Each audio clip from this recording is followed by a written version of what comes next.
Welcome to Stoic Mindset, where ancient philosophy transforms modern lives.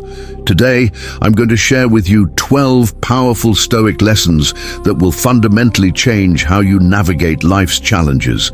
These aren't just philosophical concepts. They're practical tools that have been tested for over 2 millennia by emperors, slaves, warriors, and philosophers. If you've ever felt overwhelmed by life's uncertainties, if you've struggled with anxiety about the future or regret about the past, if you've wondered how some people seem unshakable no matter what life throws at them, this video will give you the blueprint for building an impenetrable mind and an extraordinary life. Make sure to subscribe to Stoic Mindset and hit the notification bell, because by the end of this video, you'll have a complete framework for transforming not just how you think, but how you live. The foundation of inner fortress. Before we dive into the 12 lessons, let me tell you something that might shock you. The most successful, fulfilled, and resilient people throughout history haven't been those with the most advantages, the best circumstances, or even the most talent. They've been those who understood a fundamental truth that the Stoics discovered. Your power doesn't come from controlling the world around you. It comes from mastering the world within you. Marcus Aurelius ruled the Roman Empire at its peak, facing plagues, wars, and betrayals. Yet his personal writings, now known as Meditations, reveal a man of profound peace and wisdom. Epictetus was born a slave, physically disabled, yet became one of the most influential philosophers in history. Seneca lost everything multiple times, was exiled, and eventually forced to take his own life.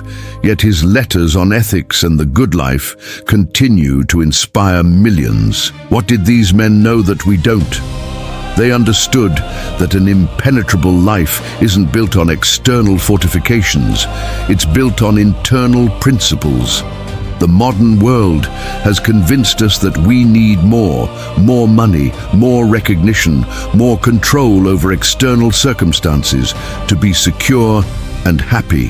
But the Stoics understood that this is a trap. The more you depend on external things for your well-being, the more vulnerable you become. Every external dependency is a potential point of failure. But when you build your life on internal principles, when you develop what the Stoics called an inner citadel, you become truly impenetrable.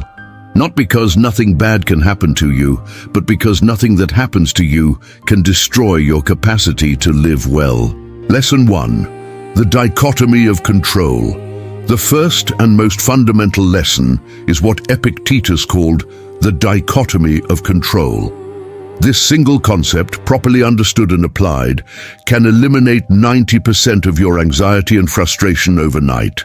Here's the principle. Some things are within our control and some things are not.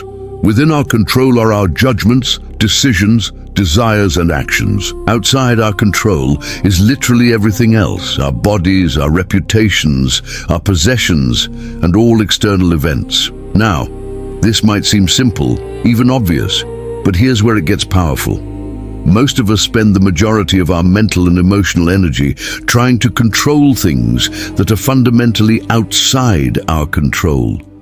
We worry about what others think of us. We stress about economic conditions.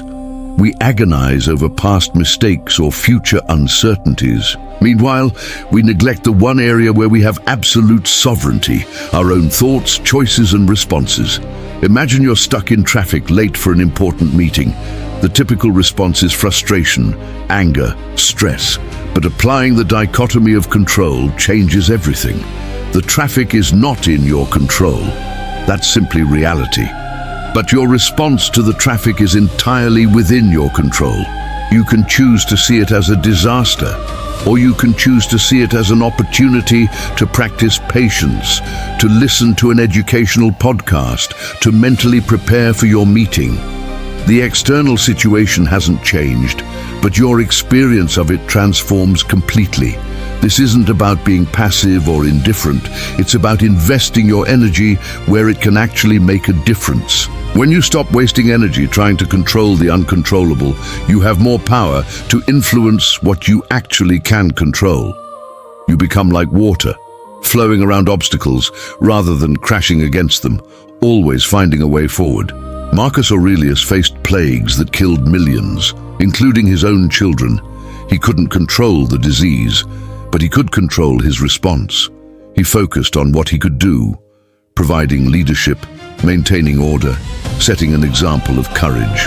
By accepting what he couldn't control and focusing on what he could, he became one of history's most admired leaders during one of Rome's darkest periods. Lesson 2.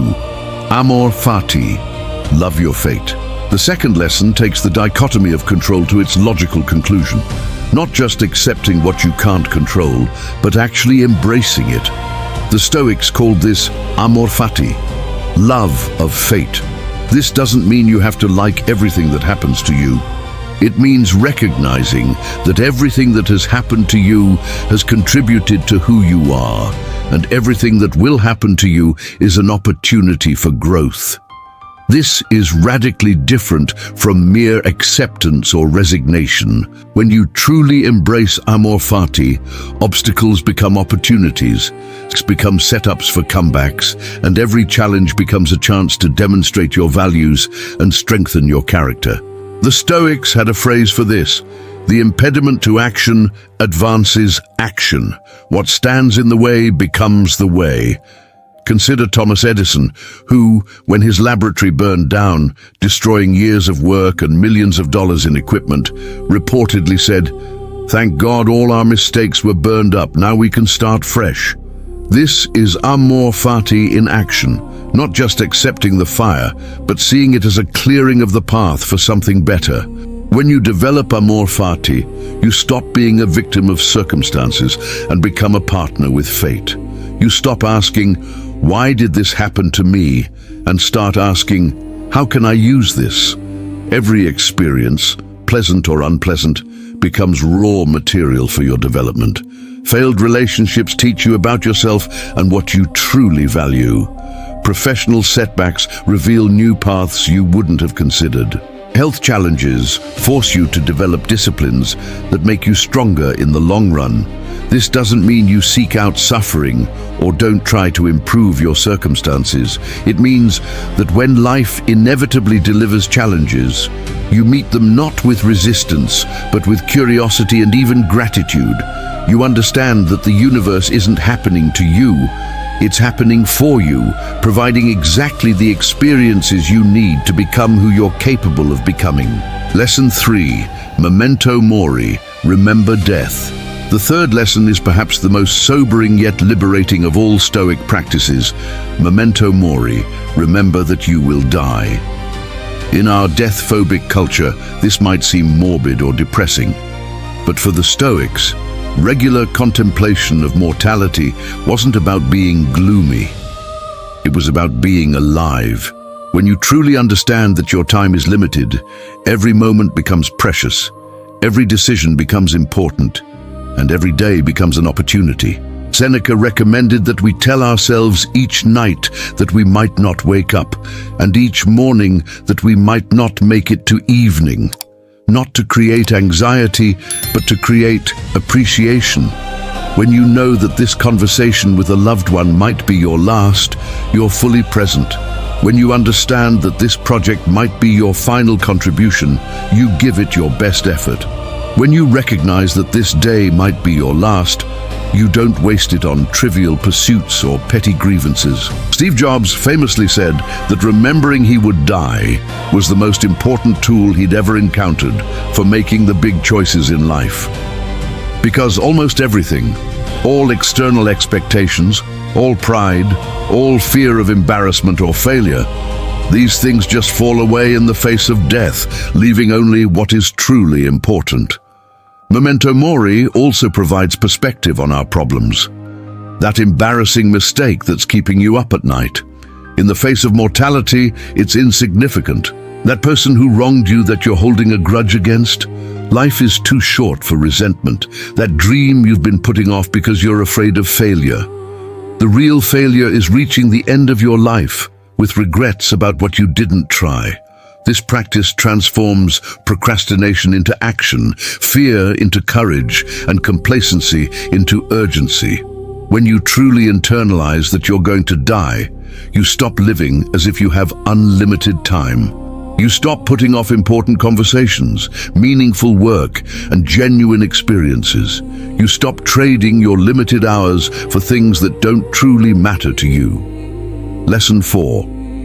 The view from above. The fourth lesson involves a powerful mental exercise that Marcus Aurelius frequently practiced, taking the view from above. This involves imaginatively rising above your immediate circumstances and seeing them from a cosmic perspective. When you zoom out far enough, your problems that seemed overwhelming become manageable, your anxieties that seemed justified become absurd, and your place in the grand scheme becomes clear. Imagine rising above your current situation, above your building, your city, your country, above the earth itself. From space, all human dramas, all our conflicts and concerns become invisible. The border disputes that cause wars, the social hierarchies we stress about, the daily irritations that consume our emotional energy, all disappear. This isn't to say these things don't matter, but to provide perspective on how much they should matter. This cosmic perspective does something profound. It simultaneously humbles and empowers you. It humbles you by showing how small you are in the grand scheme, removing the pressure to be perfect or to have everything figured out. But it also empowers you by showing that if you're this small, then your mistakes, embarrassments, and failures are also small. You're free to take risks, to fail, to try again, because in the cosmic view, it's all part of a much larger story. The view from above also reveals the interconnectedness of all things. From this perspective, you see that you're not separate from the universe, but part of it. Your atoms were forged in stars, your body is made from the earth. Your consciousness is part of the same fabric as everyone else's. This understanding dissolves the illusion of separation that causes so much suffering. You realize that helping others is helping yourself, that contributing to the whole contributes to your own well-being. When you regularly practice this perspective shift, daily stresses lose their grip on you. The traffic jam that would normally frustrate you becomes just a temporary clustering of vehicles on a small road on a spinning planet. The workplace conflict that's been consuming your thoughts becomes just one tiny interaction among billions happening at this moment. This doesn't make you indifferent. It makes you wise about where to invest your emotional energy. Lesson 5. Voluntary hardship. The fifth lesson is one that our comfort-obsessed culture desperately needs: the practice of voluntary hardship. The Stoics understood that comfort, while pleasant, makes us soft and vulnerable. When we never experience discomfort by choice, we're devastated when it arrives without choice. But when we regularly practice voluntary hardship, we build resilience, confidence, and freedom. Seneca, despite being one of the richest men in Rome, would regularly spend days living like a pauper, sleeping on the floor, eating simple food, wearing rough clothes, not as punishment, but as training. He was proving to himself that losing his wealth wouldn't destroy him, that he could be content with very little. This practice removed the fear of loss that paralyzes so many wealthy people and freed him to take risks and make decisions based on principle rather than fear. Modern forms of voluntary hardship might include cold showers, fasting, intense exercise, or deliberately choosing the harder option when easy ones are available. The point isn't suffering for its own sake. It's building your capacity to handle discomfort. It's proving to yourself that you're tougher than you think, that comfort is nice but not necessary, that you can thrive even when conditions aren't ideal. This practice also reveals how little we actually need to be content. When you fast, you discover that hunger isn't an emergency. When you take cold showers, you learn that discomfort is temporary and manageable. When you sleep on the floor, you realize that luxury is optional. Each practice chips away at the dependencies that make you vulnerable and builds the self-reliance that makes you strong. Voluntary hardship also makes you grateful for what you normally take for granted. After sleeping on the floor, your bed feels luxurious. After fasting, simple food tastes incredible.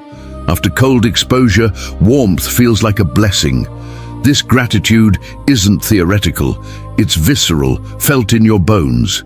You stop taking comfort for granted and start appreciating it as the gift it is. Lesson 6. The Inner Citadel.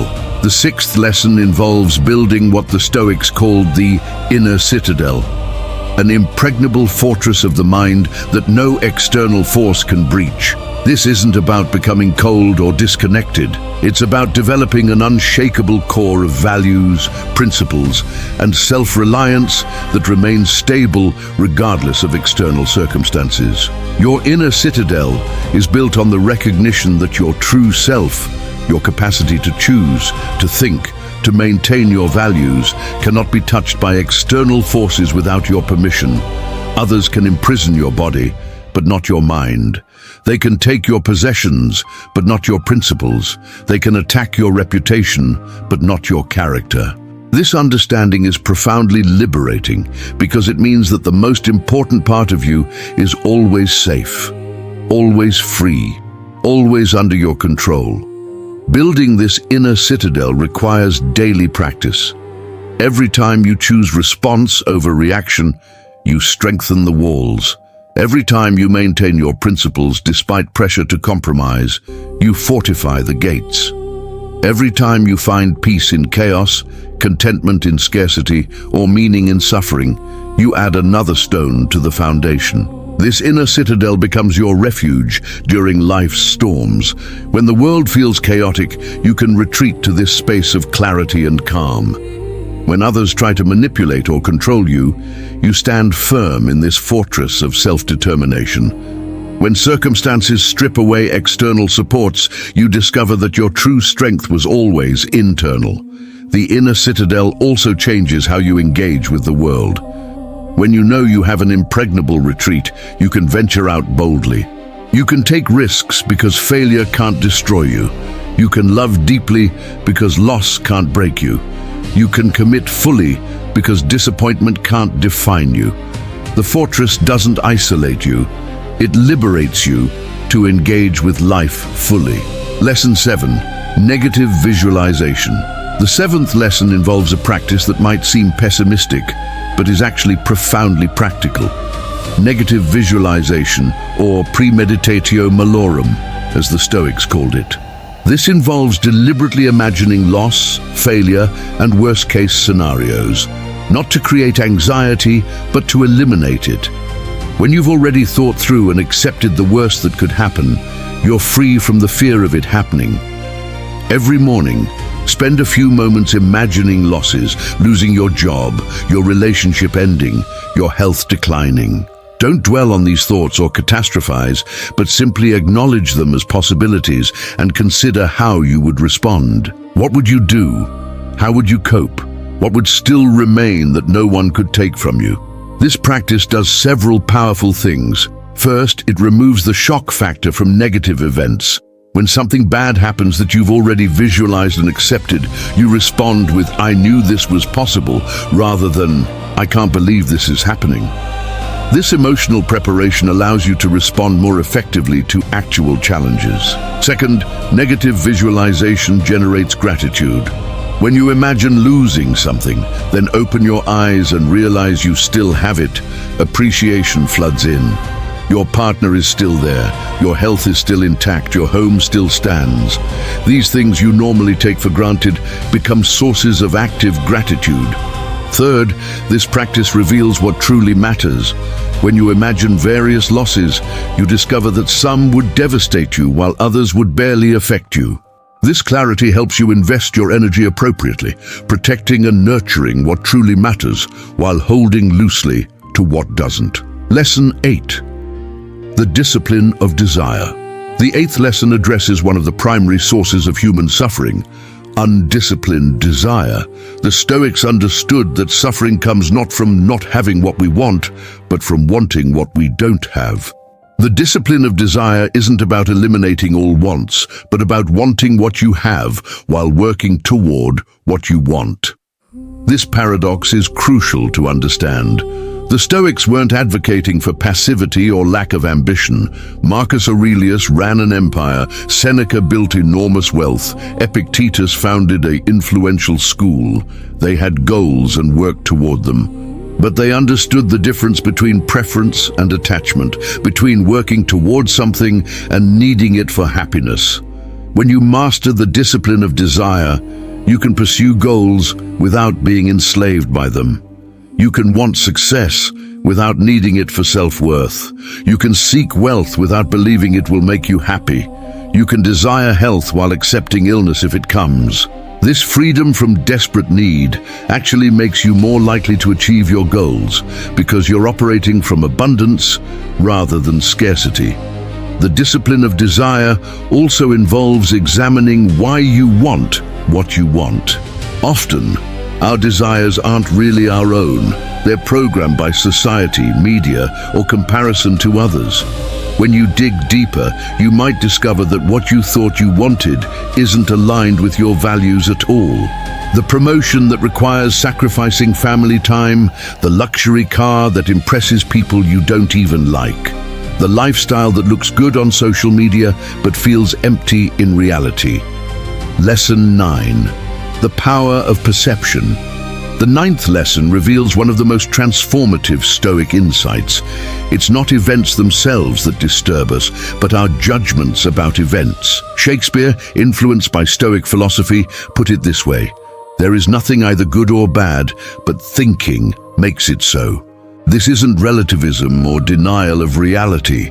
It's recognition that our experience of reality is shaped by our perception of it. Two people can experience the exact same event and have completely different responses. One person loses their job and sees catastrophe. Another sees opportunity. One person faces criticism and feels destroyed. Another sees valuable feedback. One person encounters obstacles and gives up. Another sees resistance training. The event is the same, but the perception, and therefore the experience, is completely different.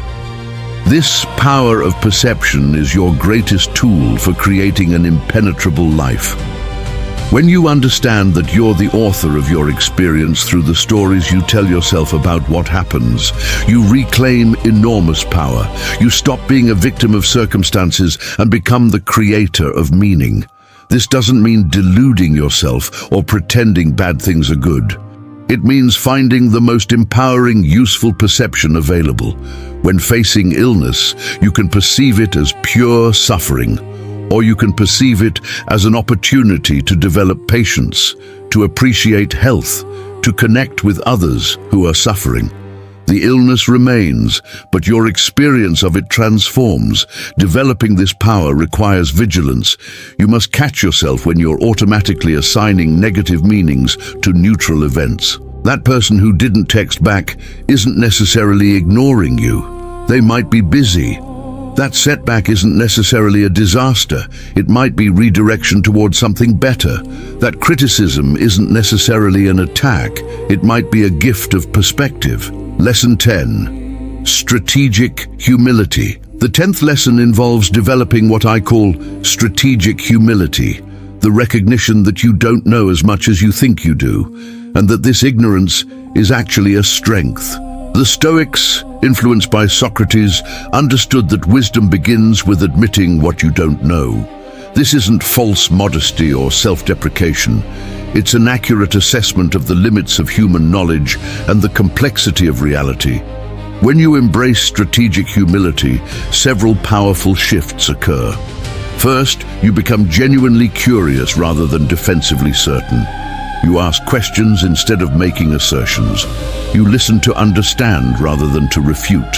This makes you not only more likable, but more intelligent, as you're constantly learning rather than protecting existing beliefs. Second, strategic humility protects you from the blindness of ego. When you think you know everything, you stop paying attention. You miss crucial information, ignore warning signs, and make preventable mistakes.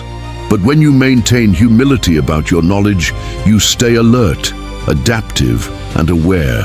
You see what the overconfident miss. Third, this humility makes you anti-fragile in the face of being wrong. When your identity isn't tied to being right, being wrong doesn't threaten you.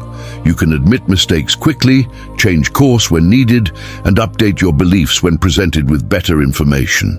This flexibility is a superpower in a rapidly changing world. Strategic humility also improves your relationships dramatically.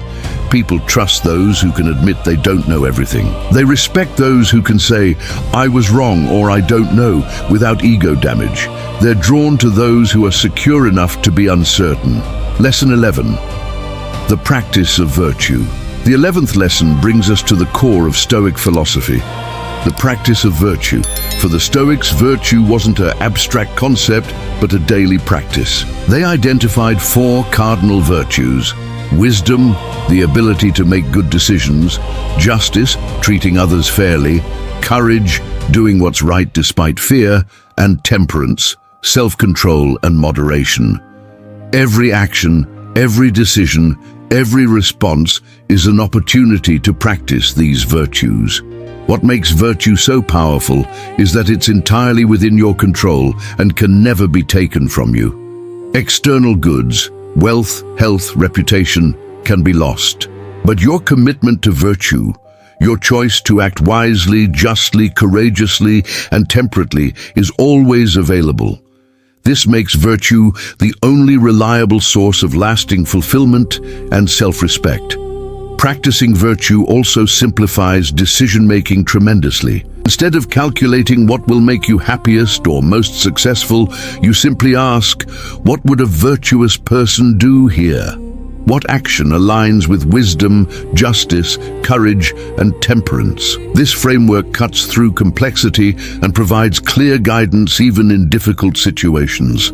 The practice of virtue also makes you invaluable to others. In a world of people driven by self-interest, someone committed to virtue stands out dramatically. You become the person others trust with important matters, seek out for advice, and want to associate with. Your reputation for virtue becomes more valuable than any resume or credential. But here's the crucial point. Virtue must be practiced for its own sake, not for the benefits it brings. The moment you're being virtuous to get something, approval, success, rewards, you've stopped being virtuous and started being manipulative. True virtue is its own reward. The Stoics understood that a life lived virtuously is a successful life, regardless of external outcomes. Lesson 12. The ultimate freedom. The 12th and final lesson is about achieving what the Stoics considered the ultimate freedom. Freedom from the tyranny of external validation, freedom from the prison of comparison, freedom from the slavery of uncontrolled emotions, freedom from the fear of death, loss, or failure. This isn't freedom in the political or physical sense, but something much deeper, the freedom of the soul. This ultimate freedom comes from integrating all the previous lessons into a coherent life philosophy. When you've mastered the dichotomy of control, you're free from futile struggle. When you've embraced amor fati, you're free from resistance to reality. When you've internalized memento mori, you're free from the illusion of unlimited time. When you've built your inner citadel, you're free from external dependence. This freedom doesn't mean you don't care about anything or anyone. It means you care about the right things in the right way. You can love deeply without possessiveness. You can strive greatly without desperation. You can commit fully without attachment to outcomes. This is the paradox of Stoic freedom. By accepting constraints on what you can control, You achieve unlimited freedom in how you respond. The ultimate freedom also means you're no longer at war with reality. You're not constantly wishing things were different, people were better, or life was easier. You accept reality as it is while working to influence what you can. This alignment with reality, rather than resistance to it, creates a profound peace that no external circumstance can disturb. This freedom is available to everyone, regardless of circumstances. Epictetus found it as a slave. Marcus Aurelius maintained it as an emperor. Seneca discovered it in exile. Their external situations couldn't have been more different, but their internal freedom was the same. This is the promise of Stoic philosophy, that no matter who you are, where you are, or what you're facing, you can achieve this ultimate freedom. The integration challenge. Now comes the crucial part: integration. Knowledge without application is merely entertainment. The Stoics were clear that philosophy isn't about what you know, but how you live. These 12 lessons aren't meant to be intellectually understood, but practically applied. The question isn't whether you agree with these principles, but whether you'll practice them. Start with one lesson that resonates most strongly with you. Perhaps the dichotomy of control speaks to your anxiety, or memento mori to your procrastination, or voluntary hardship to your comfort dependency. Choose one and practice it daily for a week. Don't try to master all 12 at once. That's a recipe for failure. Build slowly, consistently, patiently. Create a morning ritual where you remind yourself of your chosen principle. Throughout the day, look for opportunities to apply it. In the evening, reflect on how well you practiced it and what you learned. This simple structure, reminder, practice, reflection, will embed the principle into your life far more effectively than mere study. As you master one principle, add another. Notice how they interconnect and reinforce each other. The dichotomy of control makes amor fati easier. Memento mori motivates voluntary hardship. The view from above strengthens your inner citadel. These lessons aren't separate techniques but facets of a single jewel, the Stoic approach to an impenetrable life. The compound effect. What makes these Stoic lessons so powerful is their compound effect. Each day you practice them, you become slightly stronger, slightly wiser, slightly more free. These small improvements might seem insignificant at first, but they compound over time into dramatic transformation. The person who practices these principles for a year becomes unrecognizable to who they were before. This compound effect extends beyond personal transformation. As you become more stoic in your approach to life, you influence those around you. Your calm in chaos calms others. Your courage in difficulty inspires courage in others. Your virtue in a world of vice reminds others of their better nature. You become what Marcus Aurelius called a rock in the sea, unmoved by the waves while providing stability for others. The compound effect also builds resilience reserves. Each challenge you face with Stoic principles strengthens you for the next challenge. Each loss you accept with grace makes future losses less threatening. Each fear you face with courage makes you braver. You're not just handling individual situations better, you're becoming someone who handles all situations better.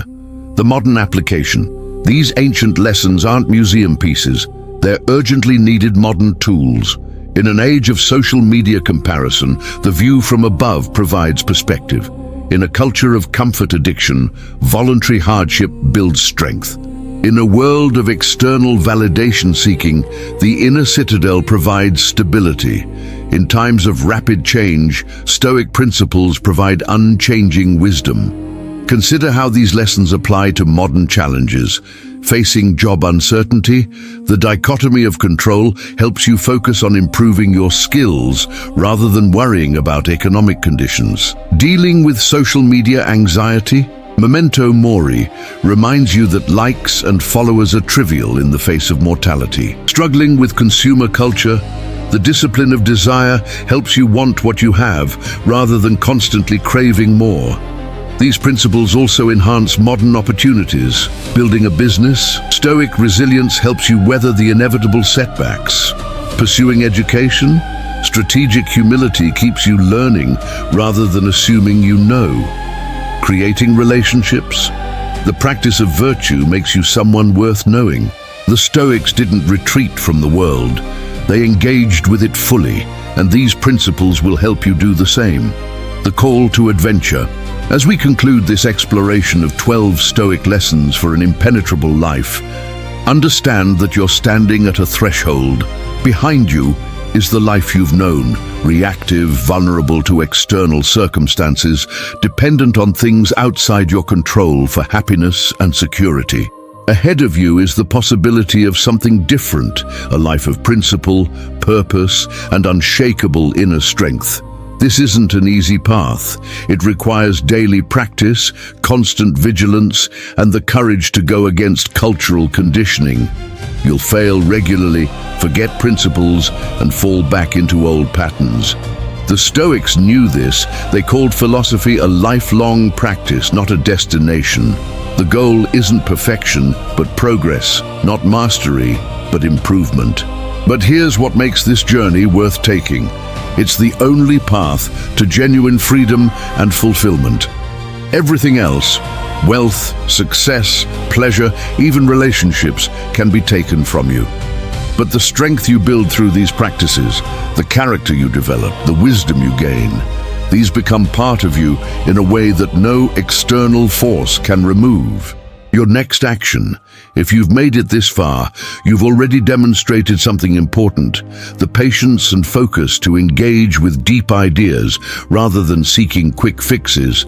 This quality alone sets you apart. But knowledge without action is sterile. The question now is, what will you do with what you've learned? Here's my challenge to you. Choose one of these 12 lessons and commit to practicing it for the next 7 days. Just one. Write it down somewhere you'll see it every morning. Set a reminder on your phone to check in with yourself about it. Share your commitment with someone who will hold you accountable. Make it real. Make it specific. Make it happen. Document your experience. Notice what changes, what challenges arise, what insights emerge. You're not just learning philosophy, you're conducting an experiment in living. You're testing whether ancient wisdom can transform modern life. You're discovering whether you have what it takes to build an impenetrable life.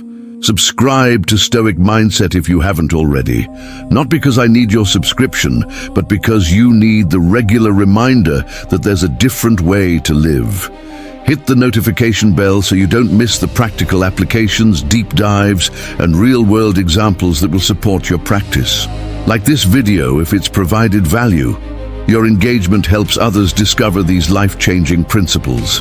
But more importantly than any of that, share this video with someone who needs it. Maybe it's a friend going through difficulty who needs to hear about amor fati. Maybe it's a family member paralyzed by anxiety who needs to understand the dichotomy of control. Maybe it's a colleague struggling with purpose who needs to discover the practice of virtue. Be the person who introduces others to wisdom that can change their lives. The final wisdom. Remember, the goal isn't to become emotionless or indifferent. The goal is to become fully alive, engaged with life but not enslaved by it, caring deeply but not desperately, striving greatly but not anxiously.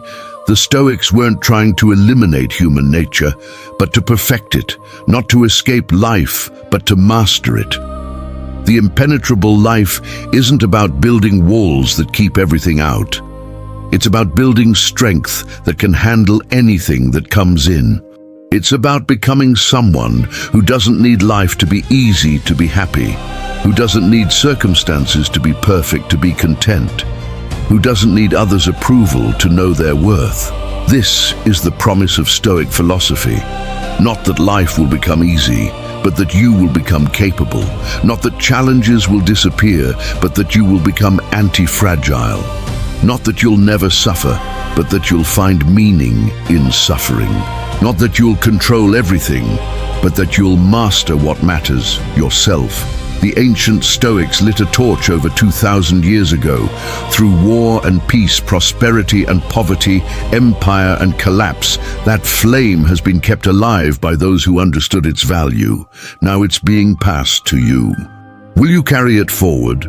Will you become someone who doesn't just study Stoicism, but lives it? Will you build an impenetrable life, not through external fortifications, but through internal strength? The choice, as always, is yours. And that choice, the power to choose your response, your values, your path, is the foundation of everything we've discussed. No one can make this choice for you. No one can walk this path for you. But if you choose to walk it, you join a tradition of some of history's greatest thinkers, leaders, and human beings. Thank you for joining me on Stoic Mindset for this deep exploration of Stoic wisdom. Remember, you already have everything you need to build an impenetrable life. The question is whether you'll use it.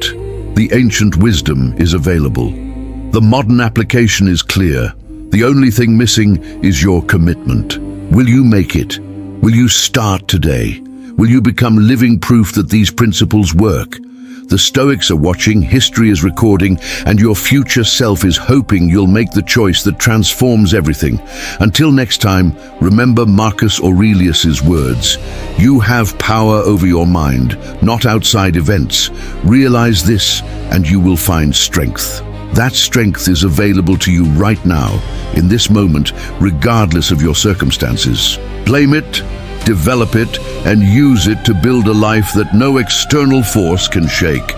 Live well, live wisely, and most importantly, live according to your principles.